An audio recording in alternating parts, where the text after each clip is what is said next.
Hello बच्चों। बेटा last video में आप लोगों को कॉम्प्लेक्स नंबर का इंट्रोडक्शन दे दिया था। ठीक है, आज थोड़े से क्वेश्चन करने हैं बेसिक से। तो अगर फर्स्ट वीडियो नहीं देखी है तो उसे देखो भाई, वरना सब कुछ ऊपर से जाएगा। ठीक है, एक बार पिछला थोड़ा सा रिवाइज कर लें। जैसे सपोज आपको ये दे रखा है iota raise to the power -35, तो इसको कैसे करेंगे सिंप्लीफाई? याद है कुछ? कैसे करेंगे भाई? सबसे पहले क्योंकि पावर नेगेटिव है, हम क्या करेंगे, डिनोमिनेटर में ले आते हैं ताकि पॉजिटिव हो जाए। ठीक है, फिर ये जो 35 पावर है, आपको पता है ना, 4 से डिवाइड करेंगे इसको। किससे? 4 से। तो रिमाइंडर क्या आएगा? 3, है ना। 32 तो 4 का मल्टीपल है, तो वो तो पावर सारी ख़त्म हो जाएगी ना, क्योंकि वो 1 हो जाएगी। पता है ना, आयोटा की पावर 4 के मल्टीपल्स में अगर हो तो वो 1 वैल्यू हो जाती है सीधा। तो इसीलिए जो आयोटा की पावर 32 थी वो तो 1 ही हो गई, बच गई सिर्फ कितनी पावर? 3, है ना। और आयोटा क्यूब आपको पता है माइनस आयोटा होता है, तो इस आयोटा क्यूब की जगह हमने माइनस आयोटा लिख दिया। अब आपको ये भी पता है डिनोमिनेटर में कभी भी आयोटा मिले तो रैशनलाइज करना है, कर दो। तो ऊपर क्या आ गया? माइनस आयोटा, नीचे आयोटा स्क्वायर। आयोटा स्क्वायर आपको पता है -1 होता है, तो इस आयोटा स्क्वायर की जगह हम क्या लिख देंगे? -1, माइनस माइनस प्लस हो गया, तो आंसर इज आयोटा। ठीक है, ये सी जैसा बन गया भाई, सी नहीं है ये आई लिखा हुआ है। ठीक है ना, आयोटा है। हो गया सॉल्व। समझ गए भाई? इजी है। तो अब देखते हैं कुछ एनसीईआरटी के क्वेश्चन। देखो, कभी भी आपको ऐसे क्वेश्चन मिले ना,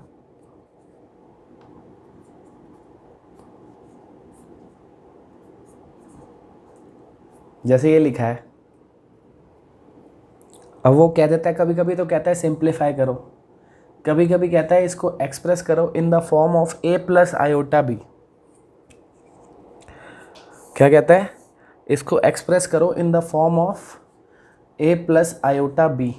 ठीक है, ये क्या होती है? ये कॉम्प्लेक्स नंबर की स्टैंडर्ड फॉर्म होती है। z से लिखते हैं ना कॉम्प्लेक्स नंबर को। तो ये कहे चाहे नहीं कहे, जब भी आप किसी भी कॉम्प्लेक्स नंबर में किसी भी इक्वेशन को, किसी एक्सप्रेशन को सॉल्व करोगे, तो आपने आंसर फाइनल हमेशा इसी शक्ल में छोड़ना है। जैसे हमने इसका आंसर लिखा था, आयोटा आया था, क्या वो इस शक्ल में है? भाई साथ में ज़ीरो लिख दो, लिखना है तो। ये रियल पार्ट हो गया, इमेजिनरी पार्ट हो गया। कहने का मतलब है जब भी कॉम्प्लेक्स नंबर में सॉल्व करेंगे तो ये कहता है एक रियल एक इमेजिनरी पार्ट होना चाहिए, बस। ना एक से ज़्यादा इमेजिनरी पार्ट होने चाहिए, ना एक से ज़्यादा रियल। तो पहले तो आप सिंप्लीफाई कर लो। जैसे अब अगर इसको सिंप्लीफाई करेंगे, हम मल्टीप्लाई करेंगे ना, तो ये हो गया -5/8 इंटू आयोटा का square, iota into iota. Iota का स्क्वायर आपको पता ही है -1 होता है, तो कितना आ गया भाई? ये आ गया 5/8। अब इसमें आयोटा तो नहीं है ना, मतलब ये सिर्फ रियल पार्ट है, मतलब इसमें इमेजिनरी नंबर नहीं है। तो चाहो तो साथ में ऐसे लिख सकते हो 0 आयोटा। तो अब इसकी शक्ल जो हो गई वो स्टैंडर्ड फॉर्म जैसी हो गई, a plus iota B, where a is real part, b is imaginary part. ठीक है ना। तो अगर किसी एक्सप्रेशन को सॉल्व करके रियल इमेजिनरी दोनों आ जाते हैं तो बढ़िया है। अगर दोनों नहीं भी आते तो कोई दिक्कत नहीं है, दूसरे वाले को 0 लिख दो ना। जैसे इधर आयोटा आया था, इमेजिनरी पार्ट था, रियल पार्ट नहीं था, तो रियल पार्ट को 0 लिख दिया। इधर 5/8 आया था, इमेजिनरी पार्ट नहीं था, तो इमेजिनरी पार्ट को 0 ले लिया। सही है। जैसे एक आधा और करके देखते हैं, ऐसे छोटा सा क्वेश्चन।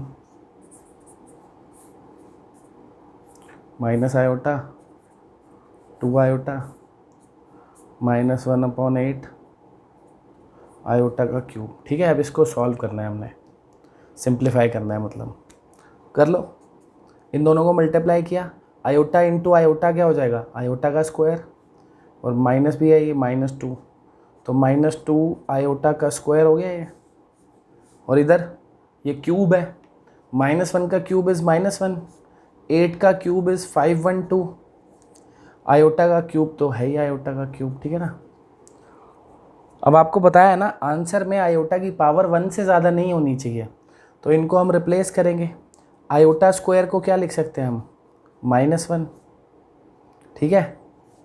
ये -5 1/512। आयोटा क्यूब क्या होता है भाई, माइनस आयोटा होता है कि नहीं होता, होता है ना। बस कितना हो गया, ये 2 हो गया, ये माइनस माइनस प्लस हो गया, तो 1/512 इंटू आयोटा, ये इससे कट गया 256, तो क्या आ गया 1/256 आयोटा। तो इसमें रियल पार्ट नहीं है, सिर्फ इमेजिनरी पार्ट है। तो अगर लिखना है, वैसे तो देखो ये आंसर भी ठीक है, हो गया सिंप्लीफाई, बट टीचर्स कहते हैं कि express it in the form of a plus iota b, तो आप साथ में 0 और लिख दो, ये रियल पार्ट हो गया। इसका real part is 0, imaginary part is 1/256, ठीक है। एक और करके देखें, जैसे ये है 5 - 3 आयोटा होल क्यूब, इसको सिंप्लीफाई करना है। तो पहले आपको क्यूब की आइडेंटिटी पता होनी चाहिए, क्या होती है, a cube minus b cube -3a square b plus 3ab square, ठीक है।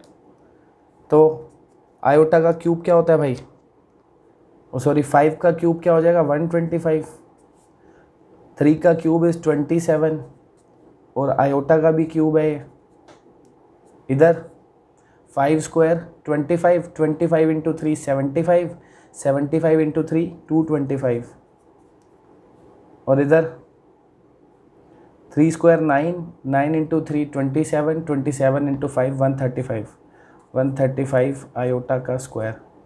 अब बताया ना फाइनल आंसर में आयोटा की पावर 1 होनी चाहिए, उससे ज़्यादा नहीं होनी चाहिए। तो इस आयोटा क्यूब को हटाना पड़ेगा।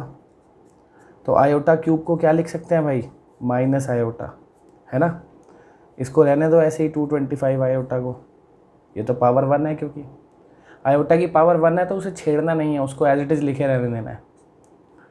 ऐसे ही आयोटा स्क्वायर है तो इसको क्या लिख देंगे -1, ठीक है। तो 125 माइनस प्लस हो गया, ये 27 आयोटा माइनस 225 आयोटा माइनस 135। देखो तब तक आपको सिंप्लीफाई करना है जब तक सिर्फ 2 चीज़ें ना बचें, जब तक आंसर की शक्ल ऐसी ना हो जाए a प्लस आयोटा b, सिर्फ एक रियल पार्ट और एक इमेजिनरी पार्ट। जब तक आंसर इस फॉर्म में नहीं आ जाता, आंसर की शक्ल ऐसी नहीं हो जाती, सिर्फ 2 टर्म्स आनी चाहिए, एक रियल एक इमेजिनरी, तब तक आप सॉल्व करते रहोगे। तो अभी देखो ये 125 और 135 है, दोनों रियल पार्ट हैं। 125 माइनस 135 -10 आ गया, सही है। 27 माइनस 225 माइनस 198 आयोटा, बस हो गया। एक रियल पार्ट एक imaginary part, question is done, ठीक है।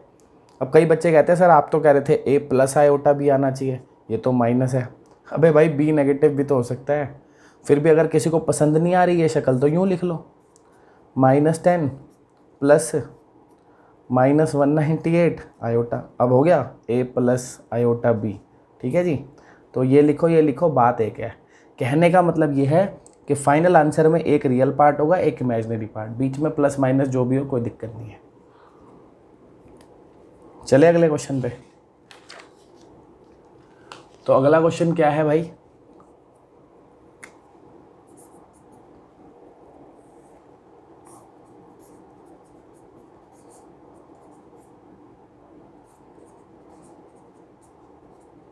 अब देखो इसको सिंप्लीफाई करना है, ठीक है। सबसे पहले तो इसमें एक दिक्कत है कि स्क्वायर रूट में नेगेटिव नंबर लिखा हुआ है। आपको पहले ही बता चुका हूँ स्क्वायर रूट में नेगेटिव नंबर नहीं होना चाहिए। तो ये माइनस का साइन स्क्वायर रूट से बाहर आके आयोटा हो जाएगा, पता है ना। ये मैं लास्ट वीडियो में आपको बता चुका हूँ, नहीं पता तो वहाँ जाके देखो, बताया था कैसे आया ये पूरा, वहाँ पे आपको एक्सप्लेन किया था स्टेप बाय स्टेप कि माइनस जो है उसको आप स्क्वायर रूट से बाहर ला के आयोटा लिख सकते हो। अंदर 2, ये 2√3 माइनस आयोटा तो एज इट इज़ है। अब इनको मल्टीप्लाई कर लो, तो √3 को 2√3 से मल्टीप्लाई करेंगे तो 6 आ जाएगा, -6 हो गया, ठीक है ना। फिर √3 को आयोटा से करेंगे तो √3 आयोटा, फिर इसको अब इससे करूँगा तो √3 इंटू √2 √6 हो जाएगा, 2√6 आयोटा आ जाएगा, 2√6 आयोटा, और इसको इससे करूँगा तो आयोटा इंटू आयोटा, आयोटा का स्क्वायर इंटू √2। ठीक है, सिंपल ब्रैकेट्स खोले हैं बस। अब आयोटा स्क्वायर क्या होता है भाई, -1 होता है ना। Iota square is -1। इन दोनों में से आयोटा कॉमन आ रहा है, अंदर क्या रहेगा, √3 + 2√6, और ये आयोटा का स्क्वायर जब -1 होगा तो ये प्लस हो जाएगा। और ये आपको दिख रहा है ये और ये दोनों रियल नंबर है। कैसे पता लग रहा है, क्योंकि इनके साथ आयोटा नहीं लिखा हुआ, तो इनको एक साथ लिख दो, -6 + √2, ये अपना रियल पार्ट हो गया, प्लस जो आयोटा के साथ लिखा है वो इमेजिनरी पार्ट हो गया। सॉल्व आ गया ना, a + आयोटा b, ख़त्म। ये रियल पार्ट, ये इमेजिनरी पार्ट। सिंपल है भाई। देखो ऐसे क्वेश्चन भी हो सकता है, जैसे कह रहा है इसको, कह रहा है सिंप्लीफाई करो ये। अब इसको सिंप्लीफाई करना है तो क्या करेंगे, पता है जब भी बताया था आपको, कभी भी डिनोमिनेटर में आयोटा दिखे तो डिनोमिनेटर को रैशनलाइज कर दो। क्या करो, इसको रैशनलाइज, तो ये 1 + √2 आयोटा से ऊपर नीचे मल्टीप्लाई कर दिया बस। ठीक है, अब मल्टीप्लाई तो आपको करना आता ही है, 5 × 1 = 5, फिर 5 √2 आयोटा, √2 आयोटा, 2 आयोटा स्क्वायर। ये तो कैलकुलेशन है, सिंपल मल्टीप्लाई करा है बस इन दोनों को, ये तो आप खुद भी कर सकते हो।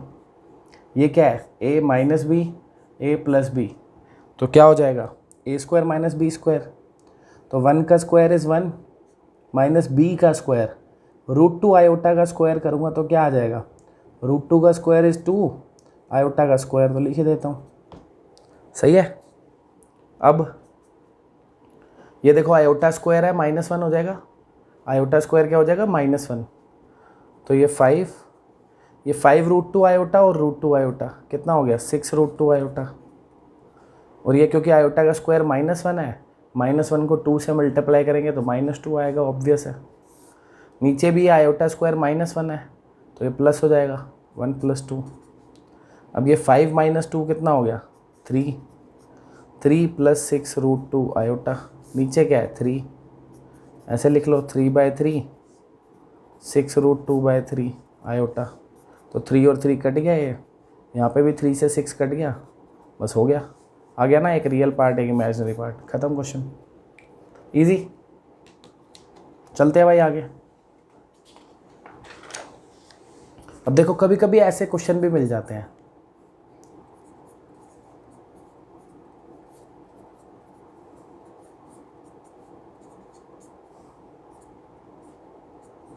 अब ये क्वेश्चन मिल गया, ठीक है, तो इस क्वेश्चन में कह रहा है x और y की वैल्यू निकालो, और ये दो कॉम्प्लेक्स नंबर आपको इक्वल दे रखे हैं। कह रहा है ये दो कॉम्प्लेक्स नंबर इक्वल है, तो x और y की वैल्यू निकालो। आपको बता चुका हूँ कॉम्प्लेक्स नंबर एक कोऑर्डिनेट ही होता है, तो जब दो कोऑर्डिनेट इक्वल होंगे तो x कोऑर्डिनेट x के इक्वल होगा, y के। ऐसे ही जब दो कॉम्प्लेक्स नंबर इक्वल होते हैं तो रियल पार्ट के इक्वल होता है, इमेजिनरी के इक्वल, सिंपल। ठीक है ना, तो इसका मतलब 4x किसके इक्वल हो जाएगा, 3 के, क्योंकि इसका रियल पार्ट 4x है, इसका रियल पार्ट 3 है। इसका इमेजिनरी पार्ट क्या है, LHS वाले का इमेजिनरी पार्ट क्या है, 3x - y, और इधर वाले का इमेजिनरी पार्ट क्या है, -6। पता है ना, इमेजिनरी पार्ट उसे कहते हैं जिसके साथ आयोटा लिखा होता है। आयोटा इंक्लूड नहीं होता है इमेजिनरी पार्ट में, आयोटा दिखा रहा है कि ये इमेजिनरी पार्ट है। तो रियल पार्ट को रियल के इक्वल लिख दिया, इमेजिनरी को इमेजिनरी के इक्वल। अब तो x y निकल ही जाएंगे, x के आ गया यहाँ से 3/4, x को इधर पुट कर दो, y आ जाएगा, तो 3 × 3/4 - y = -6 निकल गया ना। अब तो बस कैलकुलेशन है, 9/4, ये 6 इधर आके ऐड हो गया, = y, 33/4 आ गया y, ख़त्म। तो y भी निकल गया, x भी निकल गया, इजी। सही है। अब कुछ क्वाड्रेटिक इक्वेशन भी सॉल्व करने में आ सकती है पेपर में, कुछ क्वाड्रेटिक इक्वेशन भी आ सकती है। जैसे ऐसा आ गया, x² + 2 = 0, इसको कह रहा है सॉल्व करो, तो क्या हो गया, x² = -2 है ना, और x क्या हो जाएगा, +- √2। सही बात है ना। और आपको पता था -2 का स्क्वायर रूट हम आज तक तो निकाल नहीं पाते थे, पर अब निकाल लिया करेंगे। अब क्या करेंगे, इस माइनस को रूट से बाहर लाके क्या लिख देंगे, आयोटा। हो गया, ठीक है कि नहीं है। और क्वाड्रेटिक इक्वेशन याद है, जो प्रॉपर क्वाड्रेटिक इक्वेशन होती थी, प्रॉपर जो क्वाड्रेटिक इक्वेशन होती थी ऐसे ax² + bx + c, आप क्या करते थे इसको सॉल्व करने के लिए भाई, इसको सॉल्व करने के लिए आप पहले d निकालते थे, b² - 4ac, है ना। फिर अगर d ग्रेटर देन और इक्वल टू 0 आता था तो सॉल्व करते थे, वरना सॉल्व नहीं करते थे d अगर नेगेटिव आता था। क्यों? क्योंकि x निकालने का फॉर्मूला होता था -b ± √d/2a, ये होता था ना। और हम कहते थे अगर d नेगेटिव है तो रूट नहीं निकलेंगे, अनरियल होंगे। पर अब तो हम अनरियल भी निकाल लेंगे ना आयोटा लगा के, तो अब d चाहे पॉजिटिव आए चाहे नेगेटिव आए निकल ही जाएंगे। तो फिर d निकाल के चेक करने की ज़रूरत अब नहीं है, सीधा निकाल दो रूट, सीधा ये फॉर्मूला लगा दो, चाहे d लिख लो या चाहो तो d की जगह क्या लिख दो, सीधा b² - 4ac/2a। मतलब आपको कोई कंडीशन वंडीशन अब चेक नहीं करनी, आपने सीधा ये फॉर्मूला लगाना है और आपका x आ जाएगा, ठीक है। कभी भी कोई क्वाड्रेटिक इक्वेशन हो, ये फॉर्मूला लगाओ, जो भी x निकलेगा, रियल इमेजिनरी कुछ भी निकल जाएगा, ठीक है। जैसे मान लो ये हुआ क्वेश्चन, √5x² + x + √5। अब हमें इसको सॉल्व करना है, x की वैल्यू निकालनी है, तो कोई दिक्कत वाली बात नहीं है, सीधा फॉर्मूला लगाओ, x = -b + -√b² - 4ac/2a, ठीक है। तो b की जगह क्या लिखते थे हम, x का कोफिशिएंट, x का कोफिशिएंट क्या है 1, तो -1 प्लस माइनस अंदर क्या आएगा b², b तो 1 था, 1 का स्क्वायर इज़ 1 -4ac, a भी √5 है, c भी √5 है, नीचे 2a, 2 × √5, तो क्या हो गया -1 प्लस माइनस ये कितना हो जाएगा 20 -19 हो गया, नीचे 2 √5। अब आपको पता है रूट में नेगेटिव नंबर तो छोड़ते नहीं है, तो ये माइनस रूट से बाहर आके क्या हो गया आयोटा, तो -1 प्लस माइनस आयोटा √19/2 √5। ये अपना क्वेश्चन ख़त्म। ये हमारी x की 2 वैल्यूज़ आ गई, ठीक है। यानी कि इसके जो रूट्स आए हैं वो रियल नहीं है, वो इमेजिन कॉम्प्लेक्स नंबर आए हैं। रूट कॉम्प्लेक्स नंबर ही तो है, 2 रूट है ना, एक -1 प्लस दिस, एक -1 माइनस दिस, तो 2 रूट्स आ गए, ठीक है। और दोनों के दोनों अपने आप में एक कॉम्प्लेक्स नंबर है, क्योंकि दोनों ही रूट्स में रियल पार्ट भी है, इमेजिनरी पार्ट भी है, ठीक है मेरे भाई, समझ गए। चलो अब तुम्हें आज 1-2 कंसेप्ट और बताने हैं। मॉडुलस और कंजुगेट क्या होता है, मॉडुलस और कंजुगेट क्या होते हैं कॉम्प्लेक्स नंबर के, conjugate of complex number and modulus of complex number. रटवाने को मैं सीधा आपको फॉर्मूला बता के रटवा सकता हूँ, बट मज़ा नहीं आता उसमें, ठीक है ना। तो ढंग से सीखेंगे ज़रा होता क्या है ये। देखो z हमारे पास एक कॉम्प्लेक्स नंबर है, मान लो a + i/b, ठीक है, ये एक कॉम्प्लेक्स नंबर है। कॉम्प्लेक्स नंबर को ग्राफ पे कैसे दिखाते हैं आपको बताया था ना, कि एक हमारा होता है रियल एक्सिस और दूसरा कौन सा होता है भाई, एक रियल और एक इमेजिनरी,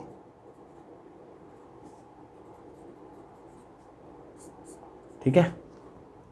अब जो z होता है a + i/b, ये क्या होता है आपको बताया था, एक कोऑर्डिनेट होता है कि भैया रियल एक्सिस पे कहीं पे a रहा होगा और इमेजिनरी पे कहीं पे b रहा होगा, तो ये जहाँ पे अपना इंटरसेक्ट करेंगे a और b वाली वर्टिकल लाइंस, ये जो हमारा पॉइंट आएगा, ठीक है ना, ये जो हमारा पॉइंट आएगा, इसको मैं सर्कल करके दिखा देता हूँ। ये किसको रिप्रेजेंट कर रहा है, इस z को, ये इस z को रिप्रेजेंट कर रहा है, a + i/b को, ठीक है। z क्या होता है, एक कोऑर्डिनेट होता है आर्गन प्लेन में, बताया था ना, रियल एक्सिस इमेजिनरी एक्सिस। तो z = a + i/b, मतलब a + i/b का मतलब a उसका रियल पार्ट है, b उसका इमेजिनरी पार्ट है, ये हमारा पॉइंट z हो गया। अब बात आती है मॉडुलस क्या होता है इसका, मॉडुलस ऑफ कॉम्प्लेक्स नंबर। तो मॉडुलस को हम लिखते हैं, मॉडुलस का सिंबल तो पता ही होगा ना, ऐसे लिखते हैं मॉड। होता क्या है मॉडुलस, ये समझेंगे, ठीक है। रटवाने को तो मैं रटवा दूँ कि किसी भी कॉम्प्लेक्स नंबर का मॉडुलस निकालना हो, सीधा सीधा फॉर्मूला है square root of A square plus B square, where A is real part, B is imaginary part. ठीक है, इस फॉर्मूले में डालो, मॉडुलस निकल जाएगा। बट होता क्या है मॉडुलस, वो समझ लो, काम आता है आगे। मॉडुलस होता है बेटा किसी भी कॉम्प्लेक्स नंबर का ओरिजिन से डिस्टेंस। इस कॉम्प्लेक्स नंबर का ओरिजिन से जो डिस्टेंस है उसको कहते हैं मॉडुलस। ठीक है, तो मैंने इसको ओरिजिन से कनेक्ट किया, तो ये जो हमारा यहाँ से यहाँ तक डिस्टेंस है इसको कहते हैं मॉडुलस जेड। ठीक है, क्या कहते हैं, मॉडुलस जेड। तो अब आपको पता है ये डिस्टेंस कितना है भाई, जब ये कोऑर्डिनेट ए है तो ये डिस्टेंस ए ही तो हो जाएगा। और हाइट यहाँ पे देखो कितनी है, यहाँ से लेके यहाँ तक जो हाइट है वो बी है, तो ये भी तो बी हो जाएगी क्या नहीं हो जाएगी। अब आपको ये राइट एंगल ट्रायंगल दिख रहा है, तो पाइथागोरस थ्योरम सेटिस्फाई करेगी ना। तो यानी कि पाइथागोरस थ्योरम सेटिस्फाई करेगी, तो ये हाइपोटेन्यूज है, तो मॉडुलस जेड का स्क्वायर क्या हो जाएगा, perpendicular square plus B square, यानी A square plus B square. तो इससे आपको दिख गया होगा मॉडुलस जेड की वैल्यू क्या आ रही है, ये स्क्वायर इधर आके रूट हो गया, तो मॉडुलस जेड की वैल्यू क्या हो गई, square root of A square plus B square. बाकी समझ भी आ गया क्या होता है। ठीक है, मॉडुलस जेड एक लेंथ है तो इसलिए वो कभी नेगेटिव नहीं होगी। अब दूसरी चीज़ आती है कॉन्जुगेट। कॉन्जुगेट कैसे निकालना है कॉम्प्लेक्स नंबर का, conjugate of complex number. Conjugate को भैया जेड बार से लिखते हैं हम, जेड बार, जेड के ऊपर ऐसे बार लगाएंगे तो इसका मतलब उसका कॉन्जुगेट निकाल रहे हैं। होता क्या है, ध्यान से सुन लो बच्चों, जैसे ये आपका जेड था, ये जो पॉइंट था, जब हम किसी भी कॉम्प्लेक्स नंबर की मिरर इमेज निकालते हैं ना रियल एक्सिस में, तो उसको कॉन्जुगेट कहते हैं। समझ लो ये जो रियल एक्सिस है ये एक प्लेन मिरर है, ये जो रियल एक्सिस है ये क्या है, एक प्लेन मिरर। ठीक है, ये एक प्लेन मिरर है ऐसे। तो इस प्लेन मिरर में इस वाले पॉइंट का रिफ्लेक्शन कहाँ बनेगा, इस पॉइंट का रिफ्लेक्शन इधर बनेगा ना अंदर, इस पॉइंट का जो रिफ्लेक्शन होगा वो यहाँ कहीं बनेगा। ये तो पता ही है ना भाई, ये मिरर है, यहाँ पे ऑब्जेक्ट है, तो उसकी जो इमेज बनेगी, जो रिफ्लेक्शन बनेगा वो यहाँ कहीं बनेगा, और उतनी ही दूर बनेगा जितना मिरर से ऑब्जेक्ट दूर है, उतना ही मिरर से पीछे इमेज दूर होती है। पढ़ा होगा इतना तो साइंस में, नहीं पढ़ा तो भाई अब याद कर लो ये, कि मिरर से जितना दूर ऑब्जेक्ट है उतनी ही दूर इमेज होती है।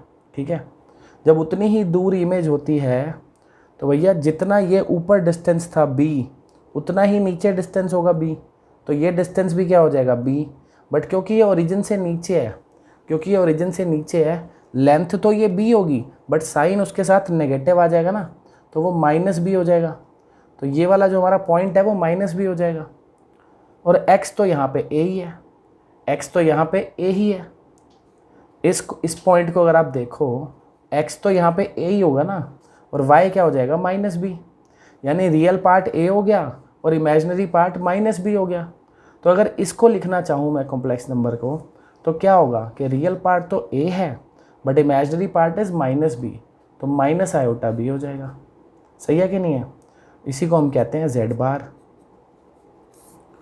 तो समझ गए भाई कि अगर z आपको गिवन है a प्लस आयोटा b, तो z बार क्या हो जाएगा, a माइनस आयोटा b। क्यों हो जाएगा वो आपको समझा ही दिया, क्योंकि रिफ्लेक्शन है। तो जिनको समझ आ गया बहुत अच्छी बात है, नहीं समझ में आया तो भैया छोटी सी बात है, याद रख लो, कभी भी किसी कॉम्प्लेक्स नंबर का कॉन्जुगेट निकालना है, बस उसके इमेजिनरी पार्ट का साइन चेंज कर दो। ठीक है, अगर वो नेगेटिव होता तो रिफ्लेक्शन ऊपर बनती, पॉजिटिव हो जाता, अगर पॉजिटिव है तो रिफ्लेक्शन नीचे बनेगी। साइन सिर्फ इमेजिनरी पार्ट का चेंज होगा, क्योंकि जब हम रिफ्लेक्शन बना रहे हैं तो हमारा y कोऑर्डिनेट बदल रहा है ना, इमेजिनरी कोऑर्डिनेट, x थोड़ी बदल रहा है। तो जब भी किसी कॉम्प्लेक्स नंबर का कॉन्जुगेट निकालना है, कुछ नहीं करना, बस इमेजिनरी पार्ट का साइन चेंज कर देना है। पॉजिटिव हो तो नेगेटिव कर दो, नेगेटिव हो तो पॉजिटिव कर दो। ठीक है, आशा करता हूँ आपको मॉडुलस और कंजुगेट समझ आ गया होगा। जैसे मान लो आपके पास एक क्वेश्चन है, z दे रखा है ऐसे 2 - 3 आयोटा, और उसने क्वेश्चन में पूछा कि भाई मॉडुलस z निकालो, मॉडुलस ऑफ z निकालो। कुछ नहीं करना, a square plus b square, ख़त्म। सही है, आयोटा नहीं लिखना यहाँ पे तो हमें लेंथ निकालनी है, आयोटा क्या करेगा इसमें, बस a square plus b square. ठीक है, कितना आ गया ये, स्क्वायर रूट ऑफ 13। अब अगर आपसे कोई पूछे z कॉन्जुगेट निकालो, z बार निकालो, तो z बार में क्या करते हैं, बस इमेजिनरी पार्ट का साइन चेंज कर देते हैं। रियल पार्ट को एज इट इज़ लिख दो, इमेजिनरी पार्ट का साइन चेंज कर दो। माइनस है तो प्लस कर दो, प्लस होता तो माइनस कर देता। बस ऐसे निकल जाता है मॉडुलस और कॉन्जुगेट। तो जिनको पीछे पूरी कहानी समझ आ गई अच्छी बात है, नहीं तो निकालना तो आ ही गया होगा, आसान है कि नहीं। अब एक टॉपिक आता है बच्चों मल्टीप्लिकेटिव इनवर्स। मल्टीप्लिकेटिव इनवर्स, ठीक है। किसी कॉम्प्लेक्स नंबर का मल्टीप्लिकेटिव इनवर्स कैसे निकालते हैं। देखो मान लो आपके पास कोई कॉम्प्लेक्स नंबर है z a plus iota B, ठीक है। आपको उसका मल्टीप्लिकेटिव इनवर्स निकालना है। मल्टीप्लिकेटिव इनवर्स को हम z की पावर -1 लिखते हैं, z की पावर -1, क्योंकि इनवर्स का मतलब ही होता है पावर -1। अब z की पावर क्योंकि -1 है तो उसको 1/z लिख सकते हो ना आप, लिख सकते हो कि नहीं, 1/z लिख सकते हो, ठीक है। तो यानी कि z की जो वैल्यू थी वो हमें पता थी a प्लस आयोटा बी है। अब अगर मुझे इसको सिंप्लीफाई करना है, क्योंकि डिनोमिनेटर में आयोटा है तो मुझे रैशनलाइज करना पड़ेगा। करता हूँ, a minus iota B, a minus iota B, तो क्या आ गया भाई ऊपर a माइनस आयोटा बी, नीचे क्या आएगा a minus B, a plus B क्या हो जाता है a square minus B square, सही बात है। तो ये क्या आ गया भाई, ये आ गया a माइनस आयोटा बी और नीचे आ गया a स्क्वायर, आयोटा का स्क्वायर क्या हो जाएगा -1, तो इसीलिए प्लस हो जाएगा a square plus B square. तो ये हमारा z इनवर्स निकल गया, है ना।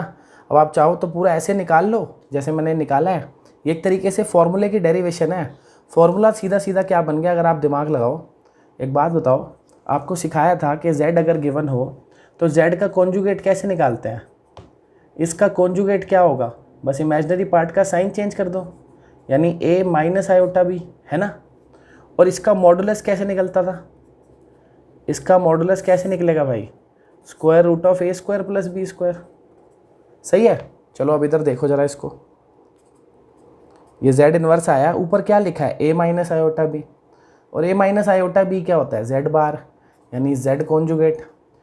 और नीचे क्या आया a square plus B square. अगर मैं दोनों साइड स्क्वायरिंग कर दूं तो मॉडुलस z स्क्वायर की वैल्यू क्या हो जाएगी a square plus B square, है ना। यानी a square plus B square को क्या लिख सकते हैं, मॉडुलस z स्क्वायर। तो ये हमारा फॉर्मूला बन गया z इनवर्स का, मल्टीप्लिकेटिव इनवर्स निकालने का फॉर्मूला आ गया। जिनको समझ आ गया इजी था, बहुत अच्छी बात है। नहीं आया तो फॉर्मूला याद कर लो, कोई दिक्कत थोड़ी है इसमें, है कि नहीं। ये z इनवर्स का फॉर्मूला आ गया। अब जैसे ये क्वेश्चन था, अगर इसमें उसने z इनवर्स पूछा होता हमसे, मल्टीप्लिकेटिव इनवर्स पूछा होता, तो हमने मॉडुलस z और z बार तो निकाल ही रखा था। तो z इनवर्स का फॉर्मूला क्या बताया अभी, बताया ना z इनवर्स का formula z bar upon modulus z का स्क्वायर। तो ये रहा z बार 2 + 3 आयोटा, मॉडुलस z का स्क्वायर, ये रहा मॉडुलस z, इसका स्क्वायर कितना हो जाएगा 13, बस निकल गया z इनवर्स। लेकिन आंसर को ऐसे नहीं छोड़ना, आंसर को छोड़ना होता है ऐसे अलग अलग लिख देना दोनों के नीचे, 2/13 + 3/13 आयोटा, आ गया ना a plus iota b। Answer तो हमेशा इसी शक्ल में छोड़ना होता है। तो ये हमारा z इनवर्स निकल गया, ठीक है बच्चों। तो जब भी आपसे मल्टीप्लिकेटिव इनवर्स पूछा हो तो आप ऐसे निकाल सकते हो, मॉडुलस z निकाल लो, z बार निकाल लो, z बार को मॉडुलस z के स्क्वायर से डिवाइड कर दो, आपको z इनवर्स मिल जाएगा, मल्टीप्लिकेटिव इनवर्स। अब कभी कभी क्वेश्चन में मल्टीप्लिकेटिव इनवर्स नहीं सिर्फ इनवर्स लिखा होता है, तो भी मतलब यही होता है, तो भी मतलब यही होता है, ठीक है। मल्टीप्लिकेटिव इनवर्स लिखा हो या सिर्फ इनवर्स लिखा हो, दोनों का मतलब एक ही है। अब एक चीज़ हो रहा है, एनसीईआरटी में उसका क्वेश्चन नहीं है पर 1 नंबर में पेपर में आ जाता है, एडिटिव इनवर्स, एडिटिव इनवर्स, ठीक है। तो पहले बच्चों मैं आपको एडिटिव इनवर्स और मल्टीप्लिकेटिव इनवर्स में फ़र्क बताता हूँ क्या होता है।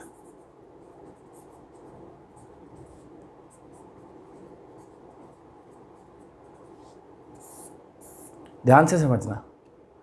देखो मल्टीप्लिकेटिव इनवर्स जो होता है ना, वो क्या होता है, जैसे मान लो कोई नंबर है 2, तो 2 को मैं किससे मल्टीप्लाई करूँ कि 1 आ जाए, 2 को किससे मल्टीप्लाई करूँ कि 1 आ जाए।